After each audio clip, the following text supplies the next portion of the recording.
Una persecución luminosa, con el padre Rodrigo Miranda, sacerdote misionero del Instituto del Verbo Encarnado.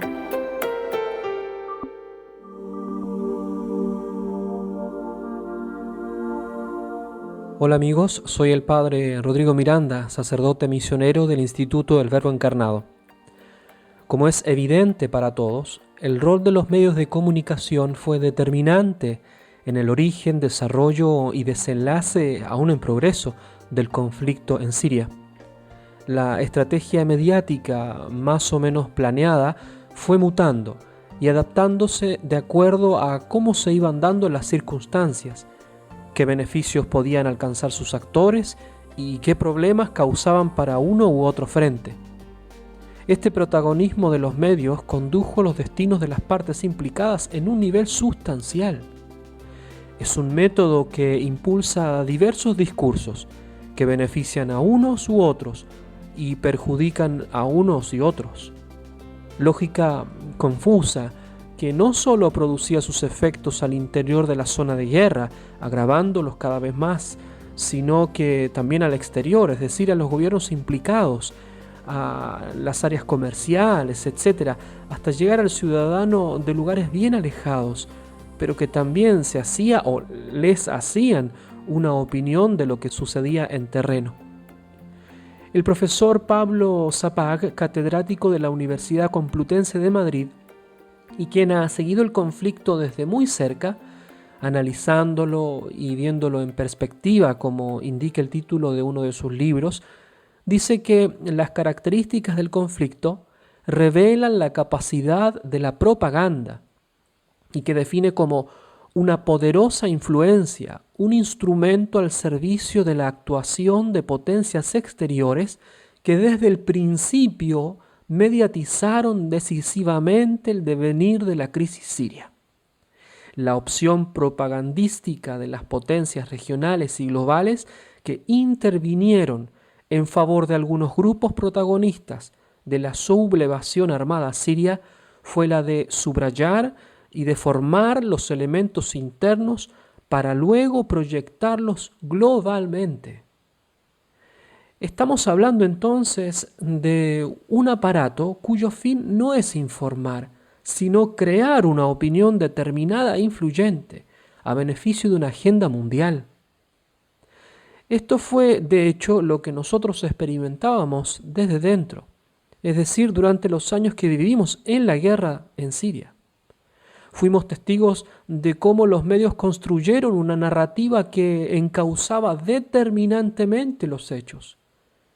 Por un lado, por ejemplo, presentándolos como una lucha tipo hippie por medio de Facebook, y por otro, demonizaban y acallaban todo el material que era contrario a su plan.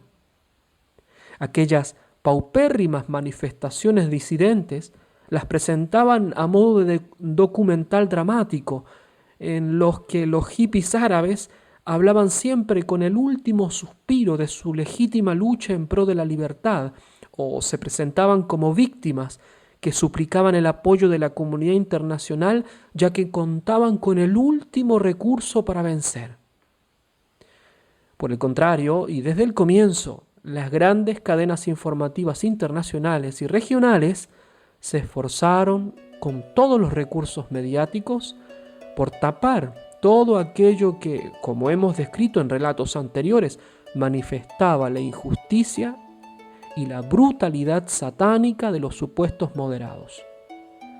El profesor Zapag continúa diciendo en su libro sobre Siria que eran ejercicios persuasivos con los que se construyó un relato que al mismo tiempo benefició y perjudicó tanto a los actores puramente sirios como a quienes desde el exterior y desde el primer momento aprovecharon la ocasión para intentar hacer avanzar sus agendas en Siria, en Oriente Próximo y Medio, e incluso a nivel global. En Alepo, en efecto, solo se escuchaba la propaganda que desacreditaba el gobierno y falseaba los hechos. Por ejemplo, las manifestaciones que veíamos desde la ventana de nuestra casa a favor del presidente eran publicadas por las grandes empresas de información como manifestaciones multitudinarias en contra del régimen, como lo catalogaron desde el primer día. La propaganda semántica y audiovisual orquestada a través del uso de las nuevas tecnologías de la información y la comunicación, agrega el profesor Sapag, se definió a partir del peso que en el relato de lo que estaba ocurriendo en Siria se le otorgó a los factores puramente internos y a aquellos dependientes de las decisiones tomadas por gobiernos y otros actores externos. Era alarmante ver cómo la gran mayoría de los medios de Occidente e incluso muchos de Medio Oriente, afiliados con estos primeros, eran verdaderos repetidores de mentira y falsedad. Tal maquinaria no era de información, ni les importaba la verdad de los hechos, sino que la realidad la creaban ellos, de acuerdo a cómo les servía para sus intereses. Todo esto, evidentemente, enfadaba y afligía mucho a la población siria, que veía con espanto lo que le estaban haciendo a su querido país, a sus instituciones y sobre todo a su esencia multiconfesional. Nos expresaban su desánimo, se sentían abandonados porque se daban cuenta que contra el poderoso sistema del relativismo y la falsedad mediáticos les quedaban pocas posibilidades de salir adelante. Pero lo que más les entristecía, especialmente a nuestros fieles, era que también las agencias cristianas y católicas más influyentes repetían la mentira de los grandes medios para poder tener presencia mediática sin importar a qué costo. Especialmente los medios católicos más progresistas y liberales no tenían ningún reparo en ponerse del lado de los rebeldes moderados sin tener en cuenta que estos, junto con los demás grupos musulmanes, eran los responsables del exterminio de sus hermanos cristianos. Y aún más, las voces cristianas y católicas liberales que vivían en Siria y que habían usufructuado hasta del mismo gobierno, salían de gira a Europa a esparcir su veneno, presentándose como próceres del diálogo, pero al mismo tiempo se vendían a los grandes medios de comunicación que promovían la agenda de la primavera árabe. El profesor Sapag agrega que en esta guerra era necesario alterar la compleja realidad siria a través de la simplificación, la exageración, la desinformación, tanto en lo concerniente a lo puramente factual como al orden cronológico de los hechos más o menos recientes de la historia contemporánea siria. Tales alteraciones de la realidad manifiestan que son obreros de la dictadura del relativismo, cuya esencia es mortal, porque son relativistas mientras les conviene. De lo contrario, son muy parciales, especialmente cuando ordenan algo que sirva a sus intereses. Es la descripción tan lúcida del entonces cardenal Ratzinger que decía que el relativismo parece ser la única actitud adecuada en los tiempos actuales. Se va constituyendo así una dictadura del relativismo, que no reconoce nada como definitivo y que deja como última medida solo el propio yo y sus antojos.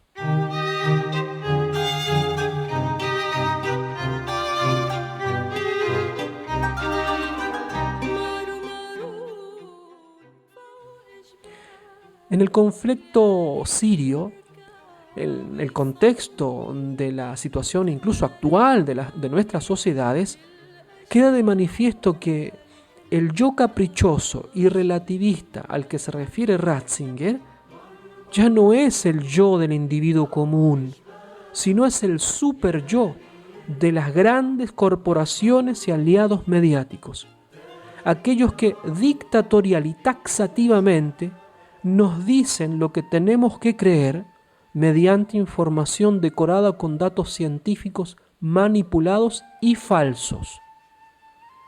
los modos de proceder de las empresas mediáticas corresponden a lo que llanamente podemos llamar mentira, según la definición del gran San Agustín. La mentira consiste en decir falsedad con intención de engañar. Y el Señor, dice el Catecismo de la Iglesia Católica, denuncia en la mentira una obra diabólica. Vuestro padre es el diablo, porque no hay verdad en él. Cuando dice la mentira, dice lo que le sale de dentro, porque es mentiroso y padre de la mentira. Contra la dictadura del relativismo, de las grandes cadenas mediáticas y otros lobbies que han causado tanto daño en Siria y en otros ámbitos de la vida humana, el Catecismo nos recuerda que dentro de la sociedad moderna, los medios de comunicación social desempeñan un papel importante en la información, la promoción cultural y la formación. La información de estos medios es un servicio del bien común. La sociedad tiene derecho a una información fundada en la verdad, la libertad, la justicia y la solidaridad. El recto ejercicio de este derecho exige que, en cuanto a su contenido, la comunicación sea siempre verdadera e íntegra, salvadas la justicia y la caridad. Además, en cuanto al modo, ha de ser honesta y conveniente, es decir, debe respetar escrupulosamente las leyes morales, los derechos legítimos y la dignidad del hombre, tanto en la búsqueda de la noticia como en su divulgación. Los usuarios, continúa diciendo el Catecismo, deben imponerse moderación y disciplina respecto a los mass media.